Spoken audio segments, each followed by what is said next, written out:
Welcome to today's video. In today's video, we are going to make a gorgeous cream for you. Now, the speciality of this cream is that it helps, it is a retinoid cream, but it is a very mild form of retinol, which is, let's say, tolerated by almost every skin except if you have very sensitive skin. So if you want the benefits of retinoids and you want a cream which works on even oily, dry, normal, any type of skin except extremely sensitive skins, this one is for you. So let's see what we have in phase A first. In phase A, we have taken some frankincense hydrosol. Now the reason why we've gone for this beautiful hydrosol is because it has healing, antibacterial and anti-inflammatory properties. The second thing that we've taken here is our humectant, which is good old glycerin. And I love glycerin because it's a cheap alternative to expensive humectants, but as we always do, I am adding another humectant, which is betaine. Betaine and glycerin actually work excellently in conjunction together and give your skin that boost of hydration that it requires. Now, in addition, we have one very soothing, nice agent, which is aloe vera leaf juice in the form of aloe 200x. This is the powdered form, and when we add this, it gives us all the benefits of soothing, calming qualities of aloe. In addition to this, we have a little bit of xanthan gum, which acts as a stabilizer, and we have Aristoflex AVC, our gelling agent, because I want this cream not to have a very sticky consistency, but a very bouncy, light consistency. So these were the phase A ingredients. Now let me take you through the phase B ingredients. In phase B, we have our good old Evax. We are using soft and silky Evax. We are not using normal Evax. In addition to that, we are using poly 20 as a stabilizing agent. So we'll be using very little quantity of polysorbate 20. Sorry, I tend to use the short forms because I'm so used to them. If you don't want to use polysorbate, you can cut it out, but I would suggest go ahead and use it. And then we've taken two very beautiful light emollients because I don't want this cream to be sticky since it is also meant for acne prone skin. So I have taken safflower oil. Safflower oil is a very light emollient and it is perfect for our cream. And in addition to that, we have taken capric triglycerides. Now, apart from being an emollient, these are also this is also an emollient that is very light. Yeah, so as you can see, we are using stuff that is light, easy and suitable for all skin types. So let's get started with this. I'll bring you back once I start mixing the ingredients. Let's get started with phase A ingredients. We will take our glycerin and we will mix our xanthan gum and our Aristoflex and make it into a slurry. Of course, I can add the Aristoflex later on as well, but I'm adding it here.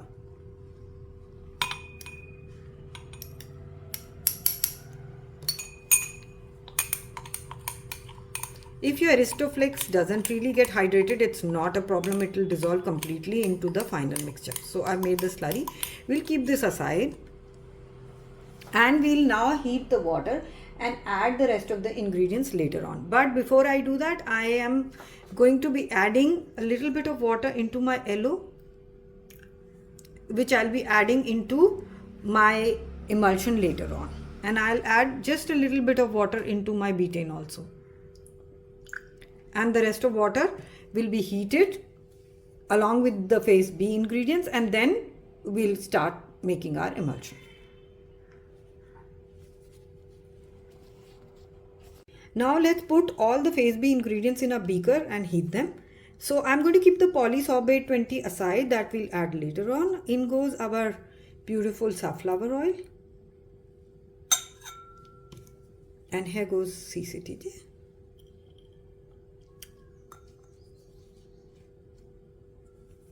And our soft and silky Evax. Now we'll heat these and heat our water and bring you back for making an emulsion. It's as easy as that. And then go on to the phase C and D ingredients, and then we are done. Here our phase A water is now heated up. We are going to add our gums into the water and give them a slight blitz, and then start with the phase B ingredients. So in goes our AVC and our xanthan gum. Yeah, they become a little sticky, but that's all right. They'll hydrate in the water.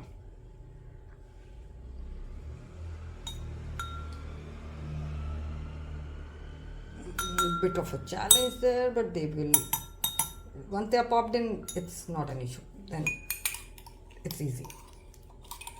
Okay, now we are gonna add our betaine, which we had pre-dissolved in water, and our aloe vera. And we'll give this a nice blitz. So just give me a minute, I'll just show you that. Now that we put the gums in the water, we are going to give them a nice blitz. As you can see, the gums are dispersed. And we now add, so now once the gums are dispersed nicely, we will add our phase B ingredients to this, and this will form an emulsion. And then we'll proceed with our phase C ingredients. So let me add the phase B and then proceed with this. Here are our melted phase B ingredients. We'll be adding them to our phase A slowly and giving them a blitz at the same time.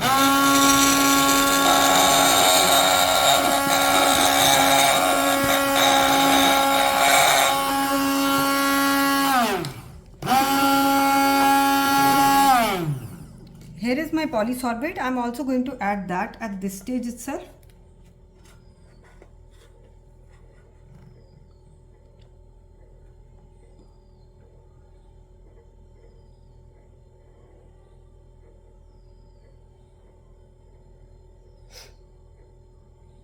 Because it's a small quantity, it will take a little while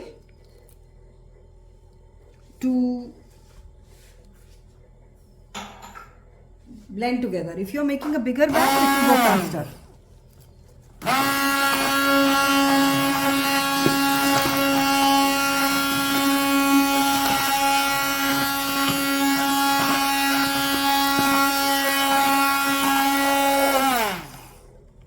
Once the ingredients are blended together nicely, there is a bit of an emulsion that still needs to get blended. I'll be blending it later on.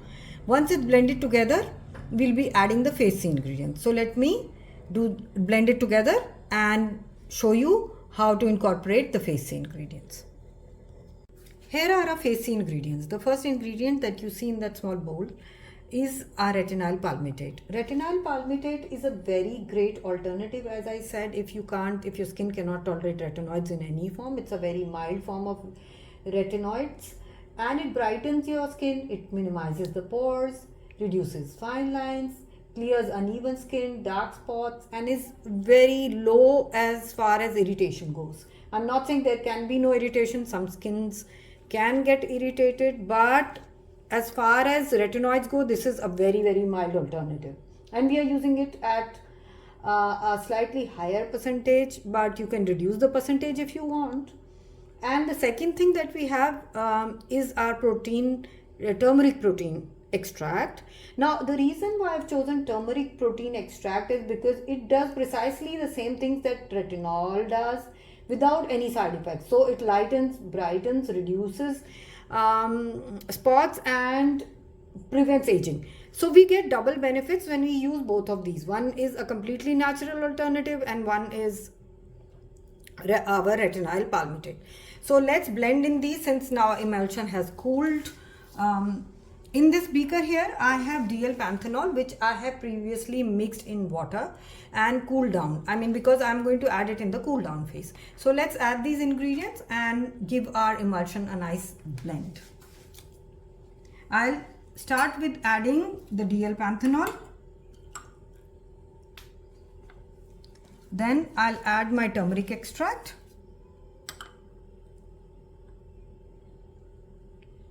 And finally, I'll add my retinyl palmitate.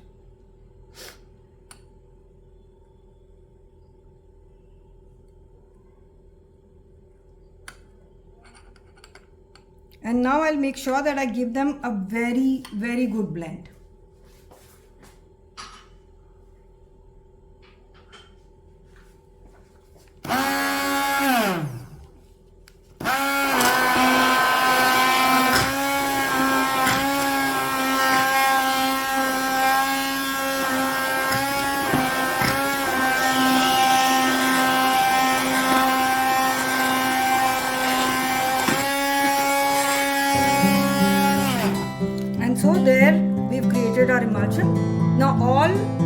is left is to add our preservative and our fragrance and test the pH, and we are done with the cream. So you see how easy this cream is and how beautifully it comes together. Now that everything is beautifully blended together, we'll be adding our fragrance and our preservative. In goes our fragrance and our preservative. Make sure you put all the preservative. One thing I would like to mention here is, in case you plan to change the emulsifier, in case, and use another emulsifier, then you might have to blend this emulsion a little longer. The reason, I'll tell you the reason for that. The reason for that is fairly simple. E-wax does not require continuous blending for a very long time to form a stable emulsion. However, if you choose to use another emulsion, please check how long you must blend it. Most other emulsifiers would need at least 10 to 15 minutes of blending. This is also true in case you are using a co-emulsifier. To get the complete consistency in terms of the rheology, the viscosity, it is important, as I said, to leave the emulsions overnight. So let me give this a nice blitz and then I'll bring you back.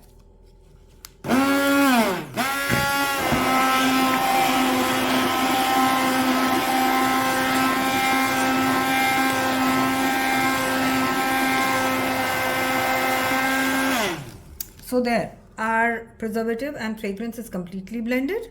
Now we'll let it cool down and then pack it in our container. Let me bring you back for that. As you can see, the pH of our cream is perfect at 6.3, so we are not going to change it. Depending on any changes that you make, the pH may go up or down, but you can adjust that with citric acid or NaOH to get the right pH. The formulation will be given to you at our website, and a kit as well with all the ingredients to make this gorgeous cream. But before we end the video, I'd like to show you the texture of the cream. The cream has a gorgeous silky feel and a very, very light texture. Let me show you how light it is. Can you see that? It's gorgeous, non-sticky and absolutely beautiful. So if you want to create this beautiful cream, go to our website and buy the kit and enjoy making this. Happy formulating. See you soon. Bye.